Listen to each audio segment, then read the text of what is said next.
Hi, I'm Matt Limmer from Missouri S&T, and we're going to do a little demonstration on how to do tree coring.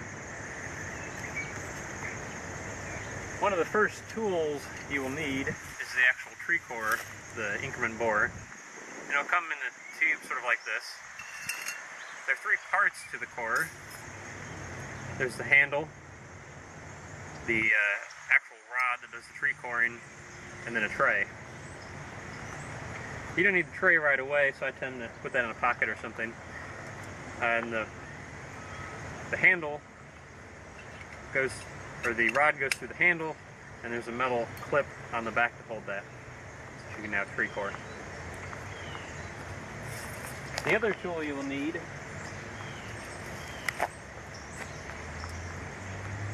are these little forceps, and this we'll use to transfer the tree core from the tray into our vial.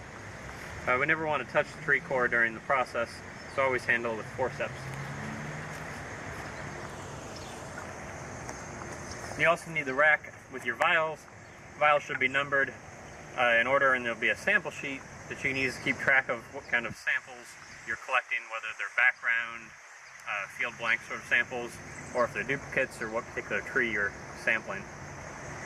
Generally, we take a field blank every 10 to 20 samples as needed.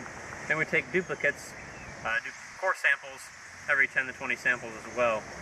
A duplicate sample on a tree, a replica sample is just another sample, another tree core, usually about a centimeter or two above the previous tree core. So now, let's go core a tree.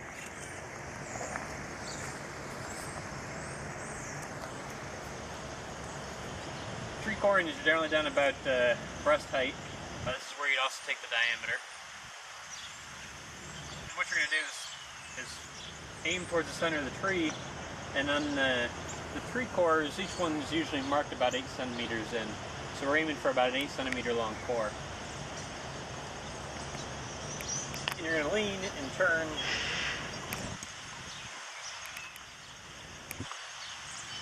And once you get started, you can just turn the handle, and so you can go in the required distance.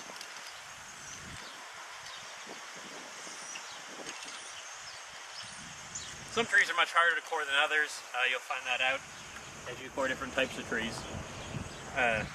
Once you go in the required distance, you want to grab the extractor tray, and you're going to push it in, and you're actually going to go around the core. So you want to keep the extractor tray pushed against the side of the barrel. And this will take a little bit of force to get pushed in all the way. And then to release the core from the tree, you're going to back it off about a half turn to a full turn. And then you're going to start removing the extractor tray. At this point, you should have somebody helping you out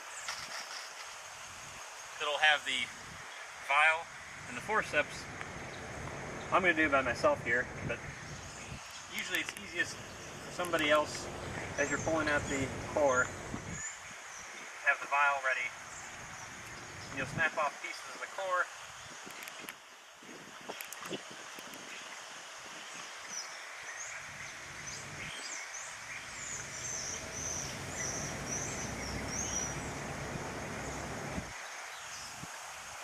And put it into the vial. Now the helper person would immediately cap it with one of the screw caps.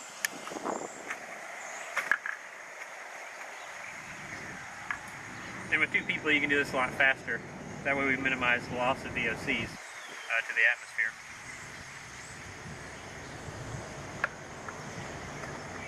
And at this point, you'd be ready to take another tree core sample. One thing I will point out, notice how by chopping the tree core into smaller pieces, I've left a lot of headspace at the top. And we analyze these with SPME.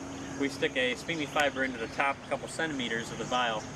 And so if you have core sticking up near the cap, that might break our fiber. So you want to make sure that the core is towards the bottom half of the vial. And at this point, take the core out of the tree.